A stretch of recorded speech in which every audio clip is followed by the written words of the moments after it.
Right, this week I've been trying to get this 8-track changer working. There's something I plan on doing with it next week, but first I needed to get it operational. I bought it quite a while ago. I plugged it in briefly when I did buy it, and I realised there were loads of issues with it. It didn't seem to be working properly, so I just put it away in storage. Anyway, I've got it out now. I've had a good look at it, and let's see how I got on.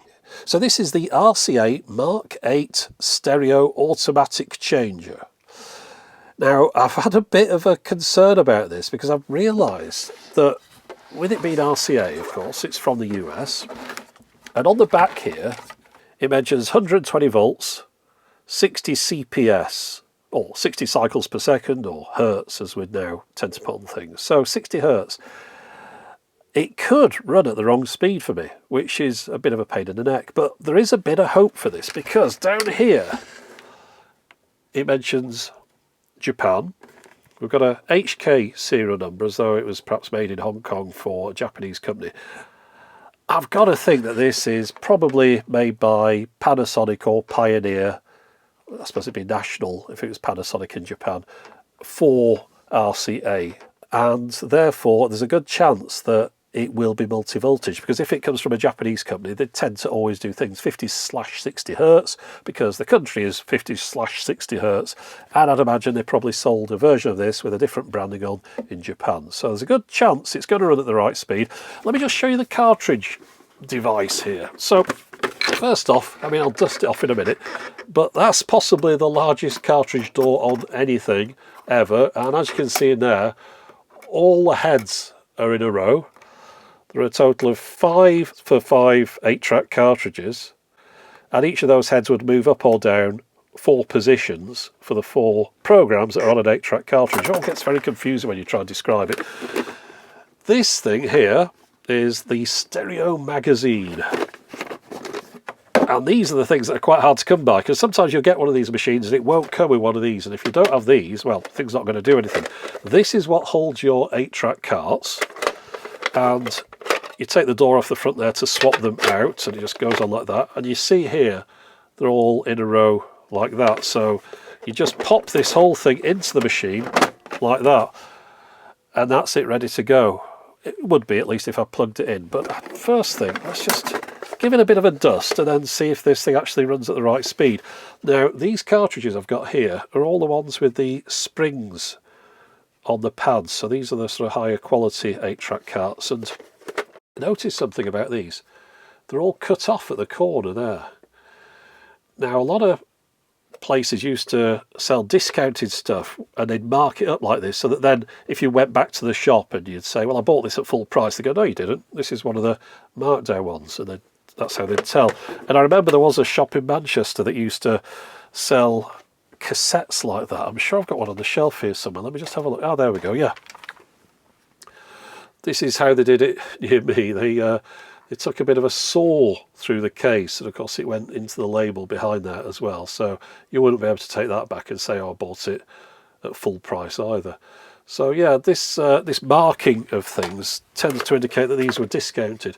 One thing I've noticed about this, though, it looks like this was used in a environment where it was a background music machine, because these cartridges all seem to sort of follow a certain theme rather than someone having this in their home. I mean, there's this one here, it came like this, and it's all Christmas. So you can imagine if this was in a restaurant somewhere, they'd put the Christmas cartridge in, or magazine, and then they'd play that throughout the month of December, no doubt. I've actually got another one of those cartridges here. This one, whoops, didn't come with a cardboard box, but you can see basically it's just a piece of plastic. Right, but I was very happy to get hold of all those with this. It's hardwired at the back. One of these is the power cable, of course, and the other one is the stereo RCA output. So I'll plug that into my speakers, and I'm going to plug this into a step-down power converter. I've dimmed the lights a little bit, so we should be able to see if this turns on. Well, we can certainly hear it. Seems to be cycling through all the cartridges, and then it's come up with a sign now that says load. I'll show you that in a moment, but let's do what it says and load it up with some cartridges. Right, here we go. Oh, it is slow.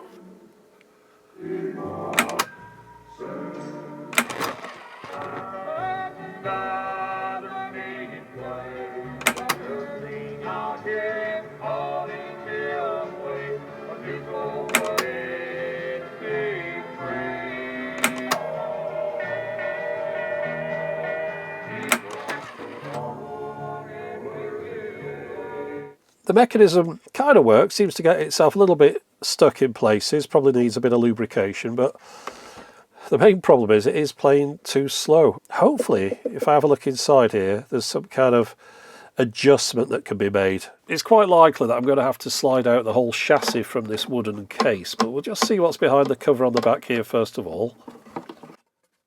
The reason I imported this from the US was, well, that's where they came from. You won't find this machine in the UK. The 8-track cartridge system was really quite unsuccessful in Europe, although it did all right in the US and in Japan.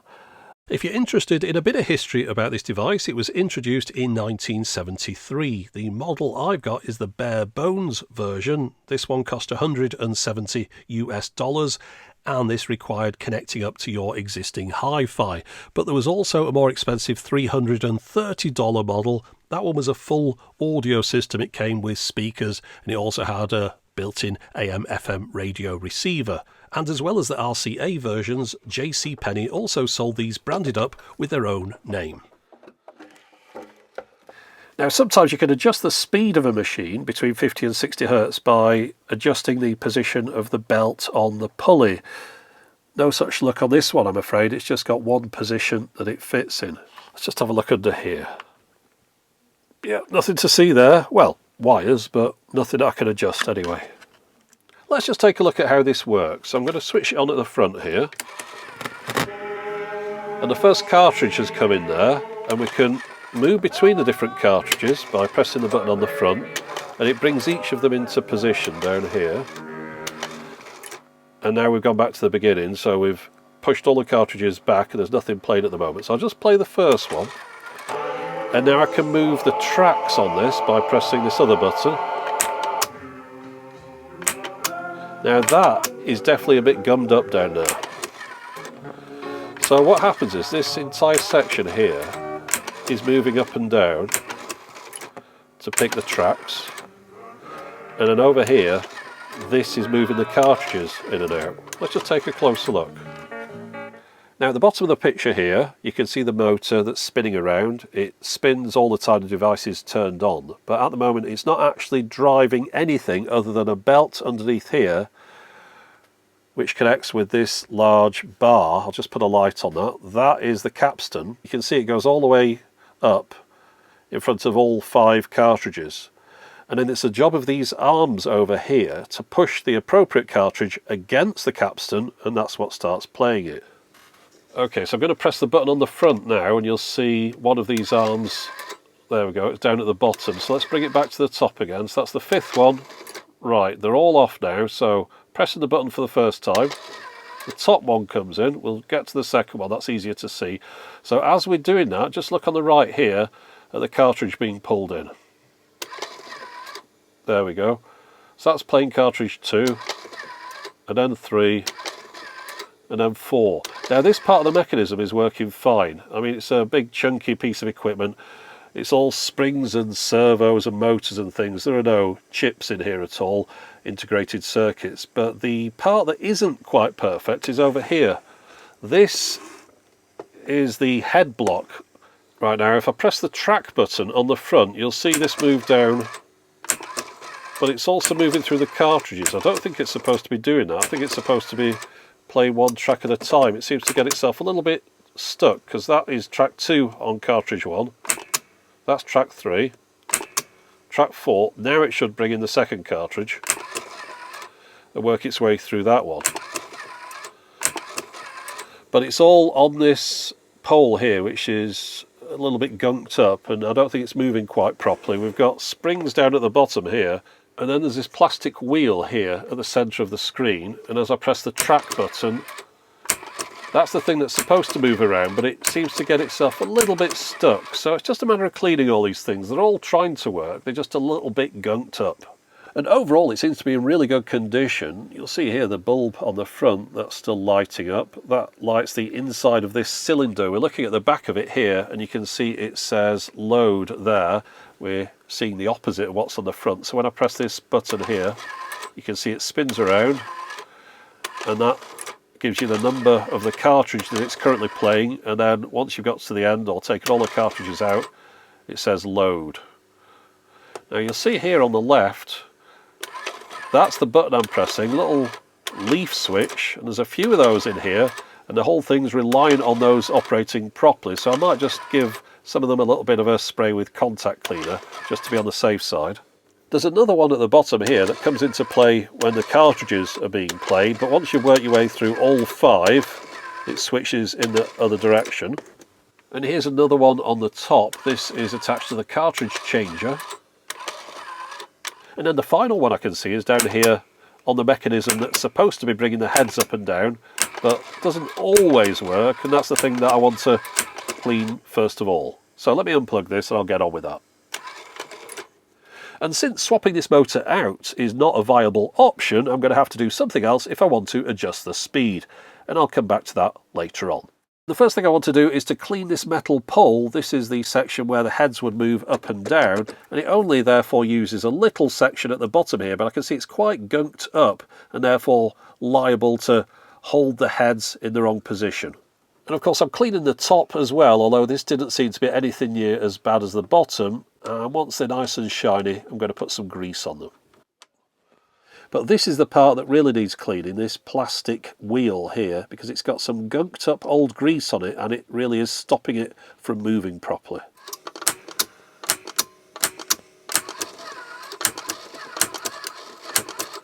Yeah, the problem with it is this thing doesn't always locate right. If I just press the button now, you can see it's stuck there on the end now. That should actually be round here, like that. So it's supposed to land in those gaps every time, and yet every now and then it lands on one of the teeth like this. Let me put some fan oil down the centre shaft here. Hopefully this will just be enough to perhaps free it up a little bit. I can see how this could be quite prone to failure, because what's happening here is we've got this solenoid which pulls the wheel around, but at the back here there's a rod pushing down onto there. There's a ramp on top of this plastic wheel which pushes it back to the top, so it goes down, down, down, and then the last one pushes it back up again like that. And it's that pushing up one where it's struggling a little bit, and it's going to push the whole weight of 5 playheads with this solenoid pushing against this piece of plastic. And as smooth as I make everything and make it as easy as possible for the device to lift it up, you can definitely feel the resistance as you're pushing this on that 4th one where it has to push those heads up. It really does feel like it's struggling a little bit. And I'm not too sure what I can do to make that any easier, because this thing, it moves completely smoothly. It's just that last push that it struggles with a little bit. It is working at the moment, but I kind of get the feeling that maybe this plastic wheel's got a bit worn down as well. However, everything's operating, so I can't complain. It just seems like a little bit of an Achilles heel, this plastic wheel, that if anything goes wrong with that, then your heads aren't aligning properly. But at the moment, it seems to be doing its job, so let's move on and deal with this speed issue.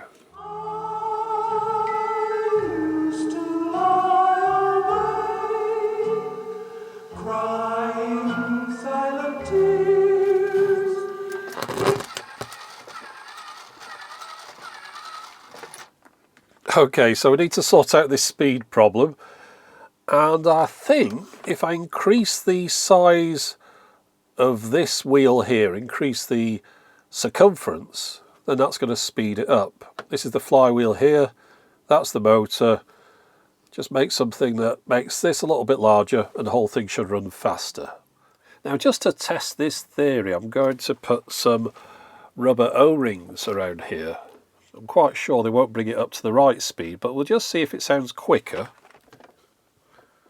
Okay, so you can see now that's been made quite a bit wider. So if we stretch the belt over it again and turn it on, we'll see what it sounds like.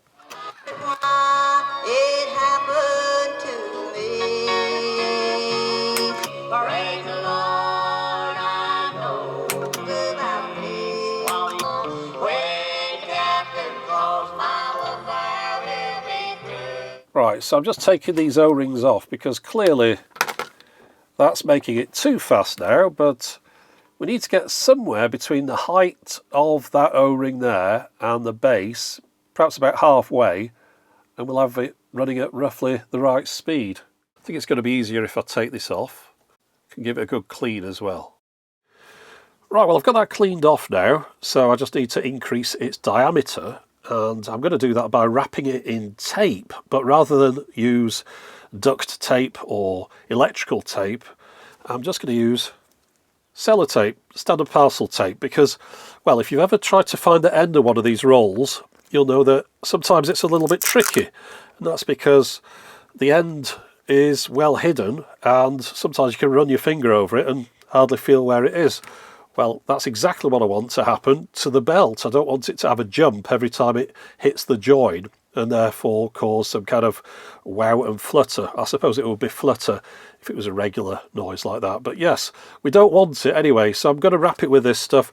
I wish I could have found some narrower tape. The narrowest I could find was still too wide for this. I need something that was sort of, well, under 1 centimetre in width really, but I'll just have to cut some of this down to size. Now, rather obviously, what I'm doing here is really just a temporary fix, but it also costs almost nothing. Alternative ways to adjust the speed include importing a portable battery power station with 120 volt 60Hz output, or I could use my cobbled together 60Hz power inverter system, and my old video about that is linked to at the top of the screen.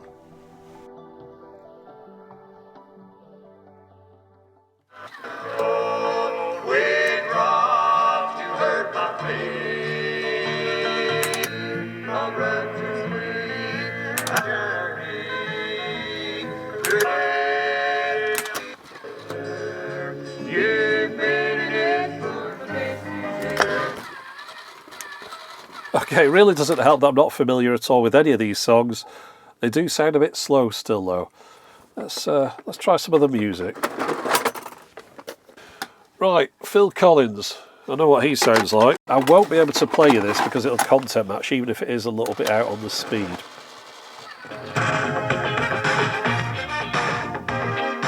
Yeah, we're still slow, so let me build it up a little bit more.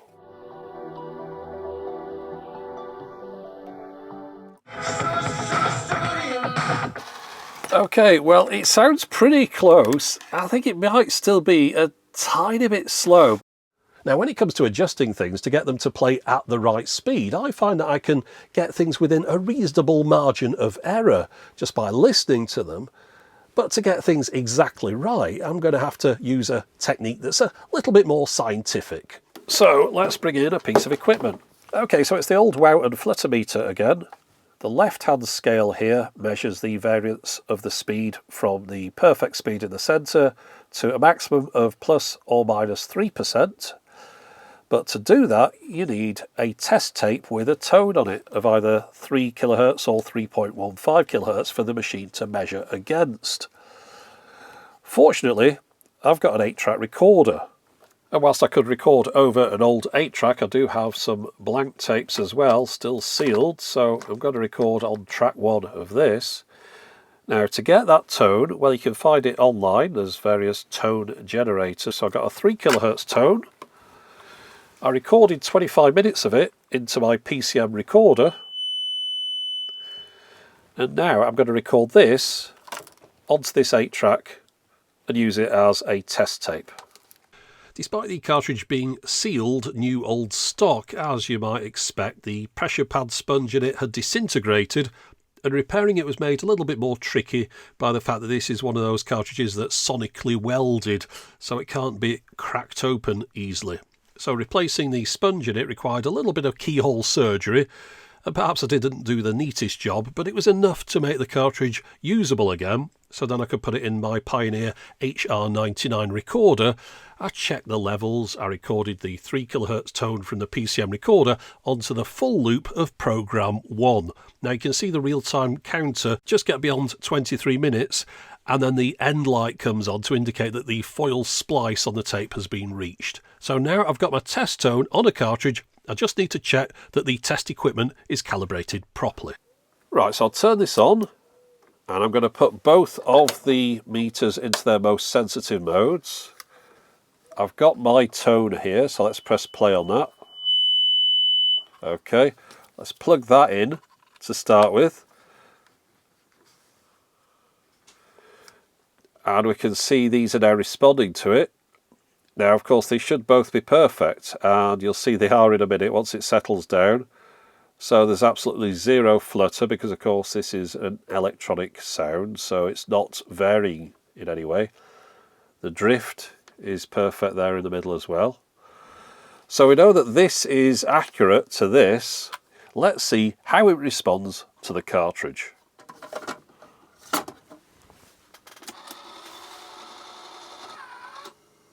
Okay, well, first off, ignore the one on the right. That's the wow and flutter, although it isn't all that bad. It's just there's not a great deal I could do about it, even if it was. So just moving over here, the speed is what we're interested in, and I've got it set to 3%, so we're looking at the bottom scale, and it's about 2.5% slow. I'd like to try and bring that up a little bit, so let's see if I can get a bit more tape onto that wheel and hopefully bring it more towards zero. It doesn't have to be perfect, but it'd be nice if it was a little bit closer than that.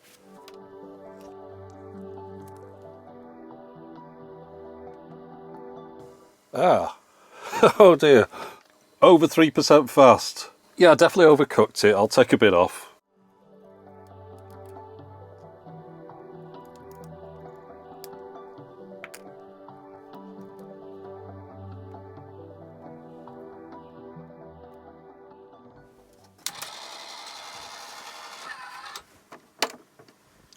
Oh, perfect. That's it now, dead on zero. Let's just move the scale to 1%, so we're looking at the top row. It's still dead on zero. This is crazy. I've got it pretty much perfect. Right, if we move it to 0.3, it's moving a little bit, but wow. Probably the most accurate 8-track speed going, that. Now, of course, again, just stating the obvious here, because I wasn't using a professionally calibrated tape, all this result means is that my changer is running at the same speed as my other machine. But then again, I was happy with the speed the other machine ran at, and if you're looking for extreme accuracy of audio reproduction, you should not be looking at 8-track.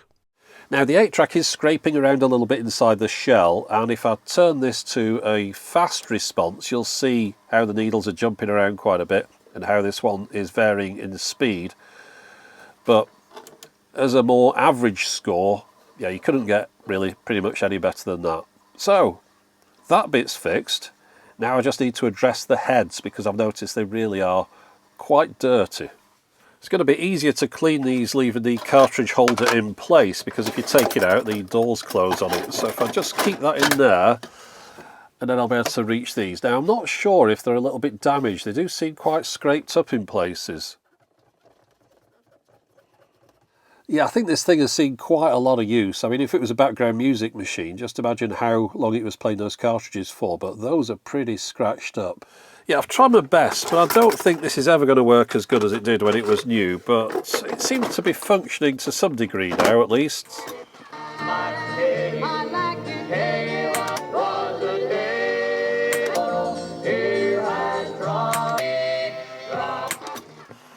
I think I'm going to try some different cartridges. They all sounded the same to me. Now, I'm not surprised that I didn't recognise any of those songs or albums, because I was expecting to hear Perry Como and Charlie Pride, and there was definitely none of them in there. And it turns out that somebody has re-recorded over these cartridges. If I just take a couple of these out, we can see that they've got handwritten notes on them. So rather than this being Kate Smith at Carnegie Hall, they've written "Sometimes a Mountain," and then this one says "Sheltered in the Arms of God." Right, I think we're ready now. Let's give it a go.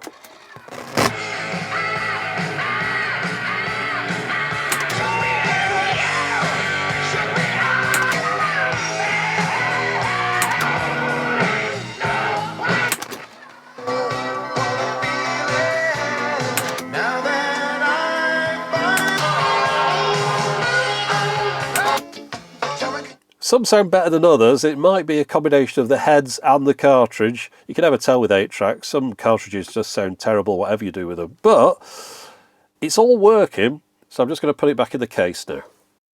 Now, over the years, I've taken plenty of things apart and put them back together again, sometimes more successfully than others, although I feel I am getting slightly better the more of these that I do. There's one lesson that I haven't yet properly learnt, and that's the one where I'll put everything back together and then realise that there was some more work that I had to do on it. That's exactly what happened here.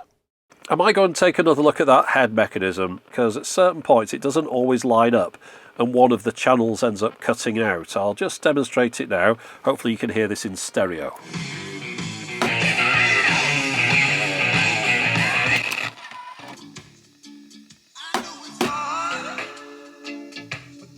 As you go through the cartridges, the first two tend to just play out of the left channel, the third one plays out of both, and then the fourth and fifth just play out of the right channel. But if you smack the thing on the top, must jig something up and down a little bit, and then it plays out of both. I think maybe it just needs a bit more weight on the mechanism just to pull it down a bit. Let's just have a quick look again inside the back.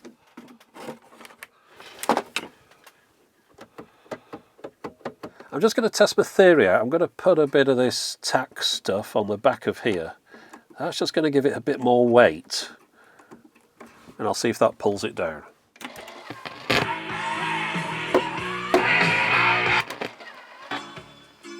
No. Yeah, so it's not this. This is in the right position, but when you think about it, it's got all these different heads coming off here, and as it moves along, one of those is going to get switched each time, and it seems like the switching isn't working properly. So I'm going to take the chassis out again and see where that switching takes place, and I think it just needs a bit of contact cleaner on whatever that mechanism is. Okay, so these are the wires, 5 of them, that come from the heads.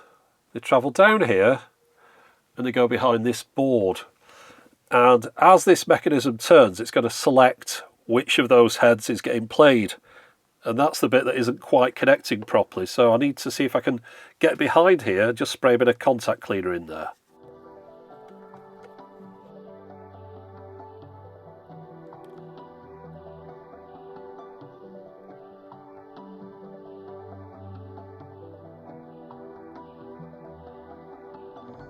And there it is. So these are the connectors that are joining up with this piece of metal, and presumably it's just a little bit dirty in places. So I don't think this will be too difficult to get up and running perfectly again. You can see there quite a bit of dirt coming off.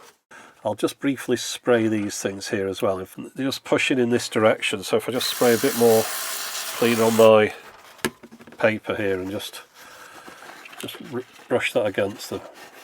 Right, well, let's give it a go. Let's pop it back on, see if that's made a difference.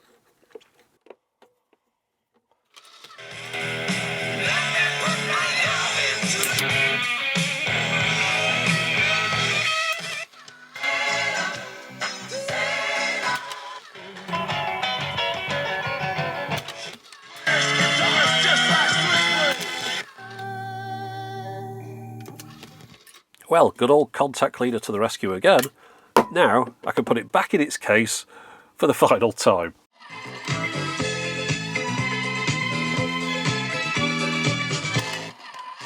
Life's lonesome highway, trading these words on some wheels.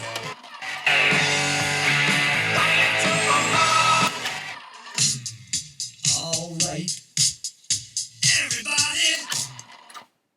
Okay, so now it's working. Let me explain exactly how you use this thing, although it is pretty basic. Your average 8-track player just has a track button, and that picks the 4 different programs that are on an 8-track cartridge. And of course an 8-track cartridge is an endless loop of tape. At the end of that loop, though, is a piece of metal. The metal foil, once it trips a sensor, will knock it down through the various programs. So in your average 8-track player, it'll play through program 1, 2, 3 and 4, and then it'll carry on and keep playing over and over. With this, when it gets to the end of program 4, it'll move down to the next cartridge. The cartridge is indicated in this window at the top here. So we're on cartridge 1 at the moment, on track 1.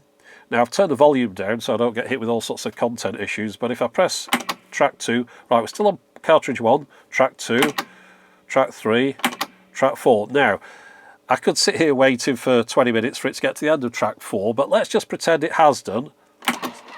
So it goes on to program 1 on cartridge 2. Now my only question is, after it's worked through all these cartridges like this, it seems like when I'm pressing it manually on cartridge 5, that's the last one it'll play. Watch what happens now. We're at the end of cartridge 5. It turns off and it says load at the top. Now if this was a machine designed for people to use it for background music, you'd want it just to keep playing, wouldn't you? You wouldn't have to want to come up to the machine every time it's gone through all 5 cartridges and then press the cartridge button again to start from the beginning. So I'm just going to let it play through on cartridge 5, and I want to see if it automatically restarts if I'm not the one pressing the buttons.